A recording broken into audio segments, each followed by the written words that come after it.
আজকে আমি ইলিশ মাছটা কিভাবে রান্না করব আর কে কে আমার মতন ইলিশ মাছটা রান্না করো সেটা কমেন্ট করে অবশ্যই জানাবে। তো এবার ইলিশ মাছটায় নুন হলুদটা মাখিয়ে নিই। আর এবছরে না এই প্রথম ইলিশ আসলো আমাদের বাড়িতে।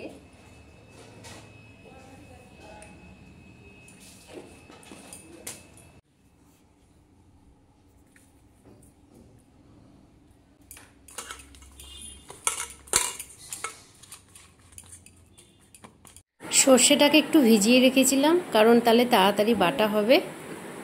আর আমার ঘরে শিলনোড়া নেই, তাই আমি শ্বশুরের ঘরের নিচে এসেছি ওই সর্ষেটাকে বাটতে। তারপরে দেখো কড়াইও বসিয়ে দিয়েছি, কড়াই গরম হয়ে গেছে। এবার আমি তেল দিয়ে দিলাম। এইদিকে ছেলের জন্য আলু ভাজছি, আলু ভাজাটা প্রায় হয়ে এসছে। আর এইদিকে দেখো তেলটা গরম হয়ে গেছে। এইবার আমি ইলিশ মাছগুলো ওতে ছেড়ে দেবো। আর জানোই তো যে ইলিশ মাছ বেশি ভাজতে নেই, হালকা আগে ইলিশ মাছ হালকা হালকা করে ভাজে। আর সর্ষে ইলিশ তো ভাজেই না, মশলা টশলা মাখিয়ে সর্ষে মাখিয়ে ভাপে বসিয়ে দেয় বা সর্ষের মধ্যে কাঁচা ইলিশ দিয়ে দেয়। আমি একটু হালকা করে ভেজে নেবো, যেহেতু আমি পছন্দ করি না কাঁচা মাছ খাওয়া বা আমার ছেলেমেয়েরা পছন্দ করে না, তাই আমি একটু হালকা করে ইলিশ মাছগুলোকে ভেজে নিচ্ছি। হয়ে গেছে, এবার তুলে নেবো মাছগুলোকে।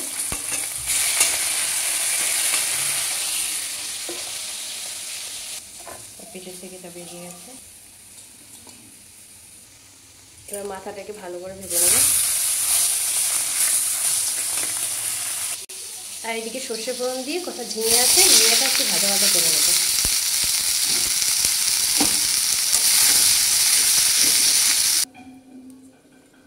এই একটু শুকনো লঙ্কা, সাদা জিরে আর কালো জিরে ফোড়ন দিয়ে দিলাম।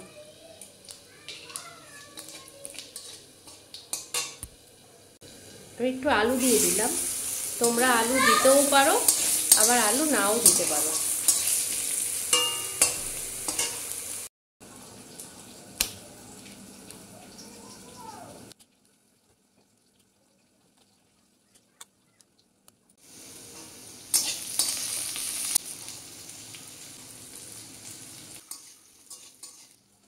আমি যখনই সর্ষে দিয়ে কিছু করি তখন সর্ষেটা বাটার পর সর্ষে বাটাটাকে ভালো করে জল দিয়ে গুলে যা করব সর্ষে দিয়ে ওপরের জলটা না ধুয়ে দিই।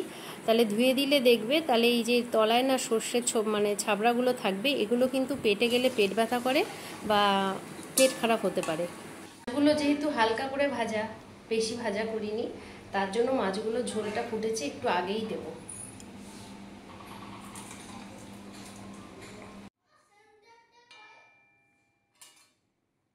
দেখো হয়ে গেছে।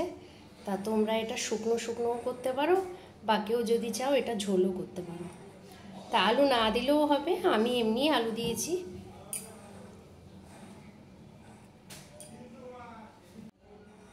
তো চলো ভিডিওটা এখানেই শেষ করলাম। ভালো লাগলে চ্যানেলটাকে লাইক সাবস্ক্রাইব করে নিয়ে শেয়ার করে দিয়ে আমার পাশে থেকো। চলো টাটা বাই বাই, আবার দেখা হবে নেক্সট কোনো ভিডিও বা ব্লগে। টাটা।